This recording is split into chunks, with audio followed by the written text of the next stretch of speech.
नमस्कार, आप देख रहे हैं हल्ला बोल टीवी। मैं हूं नितेश तिवारी। आरजेडी ने रेखा गुप्ता को बांकीपुर से प्रत्याशी बनाया है। इसे लेकर आरजेडी में ही बगावत हो गई है। सांसद सुरेंद्र यादव और विधायक भाई वीरेंद्र ने नाराजगी जताई है। रोहिणी आचार्य ने भी खूब खरी खोटी सुनाई है। आरजेडी में चल क्या रहा है, सुनिए हल्ला बोल टीवी के editor in chief Deepak Sharma से। आरजेडी में खुली बगावत हो गई है। सांसद सुरेंद्र यादव ने कह दिया है, जहानाबाद के आरजेडी सांसद सुरेंद्र यादव ने कह दिया है कि कौन है रेखा गुप्ता, मैं तो उन्हें पहचानता तक नहीं। विधायक भाई वीरेंद्र, जो आरजेडी के विधायक हैं मनेर से, भाई वीरेंद्र ने भी नाराजगी जताई है रेखा गुप्ता को उम्मीदवार बनाए जाने पर। और रही सही कसर तेजस्वी यादव की बड़ी बहन रोहिणी आचार्य ने उतार दी है।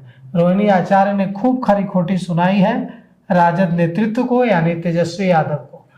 और तेजस्वी यादव कहाँ है? तेजस्वी यादव है यूरोप में। और यूरोप में तेजस्वी यादव और यहाँ आरजेडी में महाभारत घमासान। बांकीपुर चुनाव से पहले ही, मतलब ऐसे समय में जब तेजस्वी यादव को यहाँ रह के एकजुट करना था, पार्टी को झोंकनी थी पूरी ताकत, तेजस्वी यादव यूरोप में है।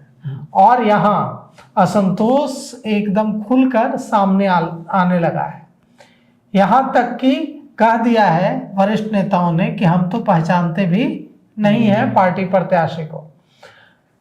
कहा है किसने? तो सांसद सुरेंद्र यादव ने कहा है कि हम रेखा गुप्ता को पहचानते तक नहीं है। मतलब जो उम्मीदवार का चयन हुआ है रेखा गुप्ता का, इसे लेकर पार्टी में असंतोष के स्वर एकदम तेज हो गए। पार्टी के भीतर कई लोग खुलकर बोल रहे हैं, तो कई लोग दबी जुबान से इसका विरोध कर रहे हैं। अब सवाल यह उठता है कि क्या यह गलती है कि भाई वीरेंद्र और सांसद सुरेंद्र यादव जैसे नेता सामने आकर विरोध कर रहे हैं? पार्टी प्लेटफॉर्म पर नहीं, एकदम सामने आकर विरोध कर रहे हैं। सुरेंद्र यादव ने कह दिया है सार्वजनिक रूप से कि मैं रेखा गुप्ता को जानता तक नहीं। भाई वीरेंद्र ने भी सवाल उठा दिया है टिकट वितरण पर। पार्टी असहज हो रही है। अब रेखा गुप्ता ऐसी बटी हुई पार्टी के साथ कैसे मुकाबला करेंगी? वहां के जो भारतीय जनता पार्टी के कैंडिडेट हैं उनका कैसे मुकाबला करेंगी प्रशांत किशोर का? तो कुल मिलाकर के वहां जिस तरह से पार्टी में विरोध के स्वर उठे हैं, उससे पार्टी के प्रत्याशी को भारी नुकसान उठाना पड़ेगा। यहां तक कि तेजस्वी यादव की बड़ी बहन रोहिणी आचार्य ने कहा है कि सच बोलने वालों के लिए आरजेडी में अब कोई जगह नहीं है। अब इस पर भी सवाल, अभी हाल ही में देखिए क्या हुआ था नालंदा में। शक्ति यादव और कल्लू मुखिया के बीच वहां बहस हो गई थी, एकदम बाहें चढ़ा ली गई थी। ऐसा लग रहा था जैसे मारपीट की नौबत आ जाएगी जी। और वो सब तब हो रहा था जब तेजस्वी यादव यूरोप से ऑनलाइन जुड़े हुए थे। तो जिस तरह वीडियो कॉन्फ्रेंसिंग में, तो जिस तरह से ये सारी चीजें हो रही हैं, उससे राष्ट्रीय जनता दल की बची खुची जो ताकत है वो भी सिमट जाएगी। रोहिणी आचार्य ने माइक्रो ब्लॉगिंग साइट एक्स पर पोस्ट करके लिखा है कि संजय यादव, सुनील सिंह और रमीज, ये लोग पार्टी को कमजोर कर रहे हैं और पार्टी को ऐसे लोगों के प्रभाव से मुक्त कराने के लिए वे आवाज उठाती रहेंगी।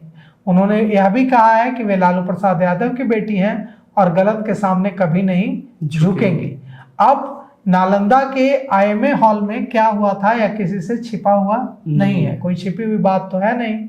वहां नालंदा के आईएमए हॉल में जो पार्टी का कार्यक्रम हो रहा था 30वें स्थापना दिवस समारोह को लेकर, उसमें कल्लू मुखिया और राष्ट्रीय जनता दल के मुख्य प्रवक्ता शक्ति सिंह यादव के बीच तीखी बहस हो गई और यहाँ तक वह स्थिति बन गई कि लगा कि जैसे दोनों के बीच मारपीट हो जाएगी। किसी तरह से मामले को शांत कराया गया।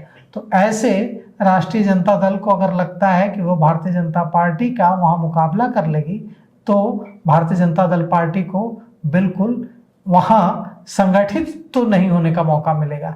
जिस तरह से बिखरी हुई नजर आ रही है, इससे साफ है कि वहाँ जो लड़ाई होगी, वहाँ लड़ाई Prashant Kishor versus BJP, BJP versus Prashant Kishor होगी। राष्ट्रीय जनता दल ने ये जो बगावत है, इससे जो अपनी बची खुची उम्मीद थी उसे भी खत्म कर लिया है। तो इन सब मामलों पे आपका क्या कुछ कहना है हमें कमेंट करके जरूर बताइए और देखते रहिए हल्ला बोल टीवी। शुक्रिया।